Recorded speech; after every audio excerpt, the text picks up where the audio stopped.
Assalamualaikum warahmatullahi wabarakatuh. Jumpa lagi di channel Sahabat Medis.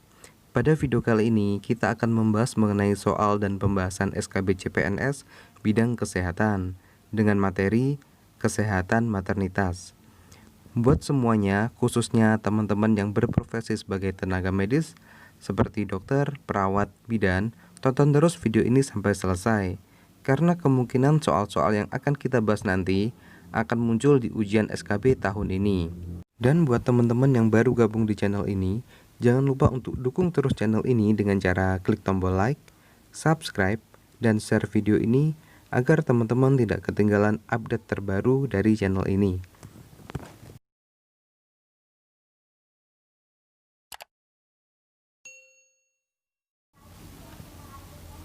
Ya, terima kasih. Dan langsung saja kita masuk ke soal yang pertama.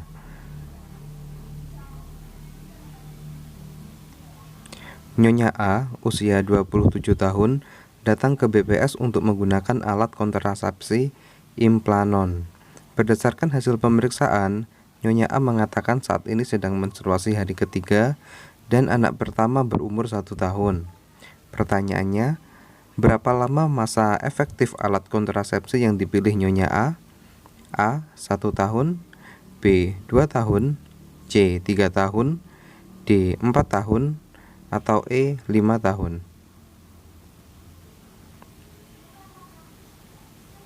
Dan jawaban yang paling tepat adalah C. 3 tahun. Implan yang beredar di Indonesia diantaranya memiliki nama dagang Jadena dan Implanon.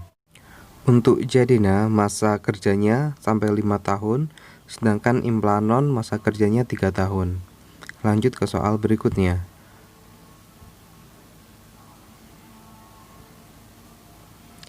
Nyonya T, usia 29 tahun, hamil 6 bulan dirawat di rumah sakit dengan keluhan nyeri dan perdarahan per vagina. Hasil pemeriksaan didapatkan data tekanan darah 130/90, nadi 98 kali per menit, RR 24 kali per menit, suhu 36,8 derajat Celcius, letak plasenta menutupi jalan lahir. Dari kasus tersebut dapat disimpulkan diagnosa Nyonya T adalah A. Mioma uteri, B. Suluseo plasenta, C. Kehamilan ektopik, D. Plasenta previa, atau E. Hidroamnions.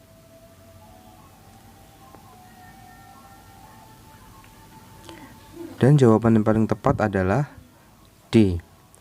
Plasenta previa. Plasenta previa merupakan suatu keadaan di mana plasenta terletak rendah dan menutupi jalan lahir. Lanjut ke soal berikutnya.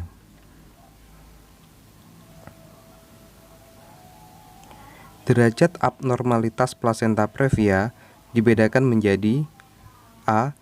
Plasenta previa totalis, B. Plasenta previa parsialis, C. Plasenta previa marginalis, D. Plasenta letak rendah, atau E. Semua benar.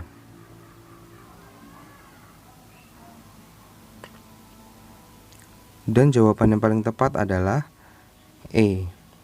Semua benar. Untuk opsi A, plasenta previa totalis, dikatakan plasenta previa totalis apabila plasenta menutupi seluruh jalan lahir, sehingga tidak memungkinkan bayi untuk dilahirkan secara normal karena beresiko perdarahan sangat hebat. Untuk opsi B, dikatakan plasenta previa parsialis apabila hanya sebagian atau separuh plasenta yang menutupi jalan lahir. Untuk opsi C, dikatakan plasenta previa marginalis apabila hanya sebagian tepi plasenta yang menutupi jalan lahir, sehingga bayi bisa dilahirkan secara normal atau per vagina, tetapi resiko perdarahan tetap besar. Sedangkan untuk opsi D, dikatakan plasenta letak rendah apabila implantasi plasenta terletak beberapa milimeter atau sentimeter dari tepi jalan lahir, sehingga bayi bisa dilahirkan dengan normal, tetapi resiko perdarahan tetap ada. Lanjut ke soal berikutnya.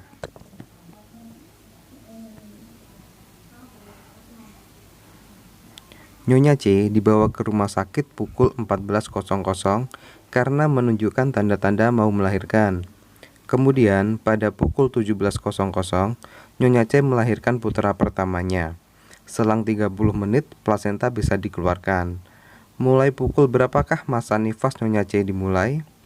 A. Pukul 17, B. Pukul 17.30, C. Pukul 18, D. Pukul 18.30, atau E. Pukul 19.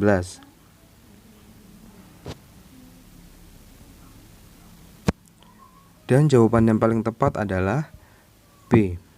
Pukul 17.30. Karena dimulainya masa nifas adalah ketika plasenta dikeluarkan. Lanjut ke soal berikutnya.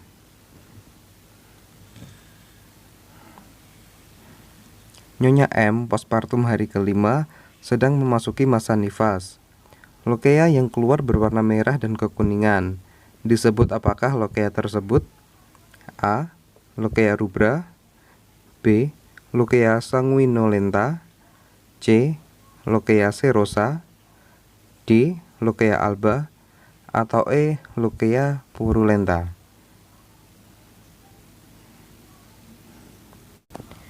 Dan jawaban yang paling tepat adalah B. Lokea sanguinolenta. Untuk opsi A, lokea rubra keluar pada hari pertama dan kedua postpartum, berisi darah segar dan sisa-sisa selaput ketuban, lanugo, dan mekonium. Untuk opsi C, lokea serosa keluar pada hari ke-7 sampai hari ke-14 postpartum, berwarna kuning, cairan tidak berdarah. Untuk lokea alba berwarna putih dan keluar setelah 2 minggu postpartum. Sedangkan untuk lokea purulenta ini menandakan adanya infeksi, cairan yang keluar berwarna seperti nanah dan berbau busuk. Oke, kita lanjut ke soal berikutnya.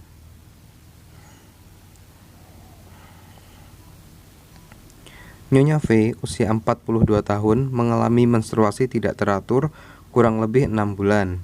Saat ini, setiap menstruasi keluar darah banyak dan skotsel, serta terasa nyeri.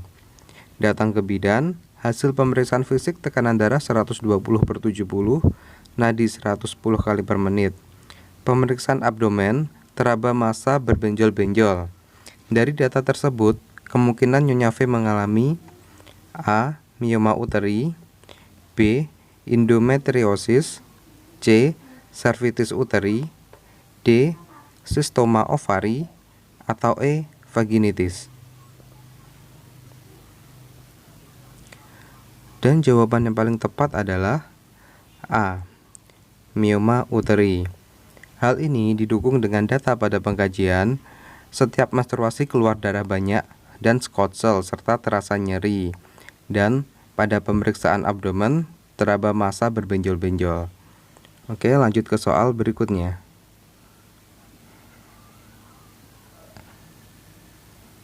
Nyonya I, seorang ibu rumah tangga, datang ke poli kandungan dengan keluhan bengkak pada kemaluan bagian bawah, keputihan, panas, dan nyeri saat kencing.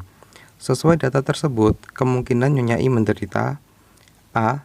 Vaginitis, B. Vulvitis, C. Cervicitis, D. Endometriosis, atau E. Otitis. Dan jawaban yang paling tepat adalah B. Vulvitis. Hal ini didukung dengan data pada pengkajian, terdapat tanda-tanda infeksi seperti keputihan, panas, dan nyeri saat kencing. Dan lokasi infeksinya adalah bengkak pada kemaluan bagian bawah, yang berarti bagian vulva. Jadi, dapat disimpulkan bahwa Nyonya I menderita vulvitis atau peradangan pada vulva. Lanjut ke soal berikutnya.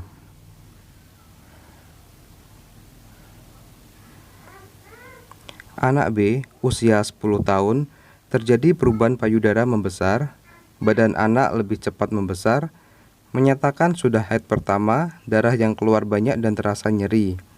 Pertanyaannya, hormon apakah yang berperan dalam perubahan tersebut? A. Hormon LH, B. Hormon FSH, C.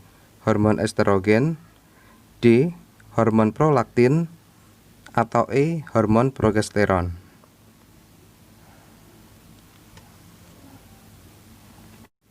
Dan jawaban yang paling tepat adalah C. Hormon estrogen. Pada masa pubertas, usia sekitar 9-14 tahun, hormon estrogen berperan penting terhadap perubahan fisik yang dialami wanita, seperti tumbuhnya payudara dan rambut kemaluan, serta memulai dan mengendalikan siklus menstruasi. Oke, lanjut ke soal berikutnya.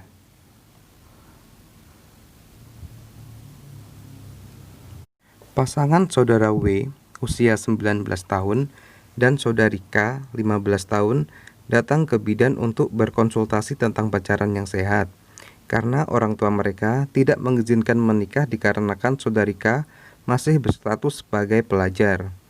Kemudian, bidan tersebut menjelaskan tentang UU perkawinan pada pasangan tersebut. Pertanyaannya, berapakah usia minimal untuk seseorang diperbolehkan menikah? A. 17 tahun, B. 18 tahun, C. 19 tahun, D. 20 tahun, atau E. 21 tahun.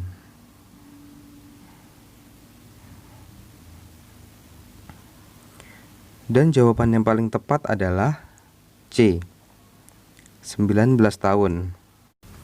Pada tanggal 14 Oktober 2019, Presiden Jokowi telah menandatangani Undang-Undang Nomor 16 Tahun 2019 tentang perubahan atas Undang-Undang Nomor 1 Tahun 2014 tentang perkawinan. Bila pada undang-undang sebelumnya ditetapkan untuk usia minimal menikah pada pria adalah 19 tahun dan pada wanita usia 16 tahun, sedangkan pada undang-undang yang baru, yaitu Undang-Undang Nomor 16 Tahun 2019, ditetapkan bahwa usia minimal menikah baik untuk pria maupun wanita adalah 19 tahun.